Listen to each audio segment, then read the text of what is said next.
ওয়াম্মাল মুহলিকাতু সালাসা, তিনটি কাজে মানুষ ধ্বংস হয়ে যায়। এক, হাওয়ান মুত্তাবা, প্রবৃত্তিকে মেনে নেয় যে সে জাহান্নামে যাবে। প্রবৃত্তিকে মানে কে?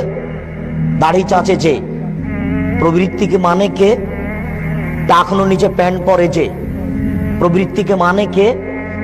দোকানে বসে মানুষের বদনাম গিবাত করে যে। প্রবৃত্তিকে মানে কে?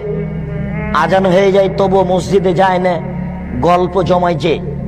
প্রবৃত্তিকে মানে কে? সুদ খায় যে। প্রবৃত্তিকে মানে কে? ঘুষ দেয় যে। প্রবৃত্তিকে মানে কে? মিথ্যে কথা বলে যে। প্রবৃত্তিকে মানে কে? দলীয় দাপটে জমি দখল করে যে। দল ক্ষমতাতে থাকলে জমি নিজের হাতে, সেই জমি যে জমির মালিক থাক আর না থাক তাতে আসে যায় না, ও জাহান্নামে যাবেই। প্রবৃত্তিকে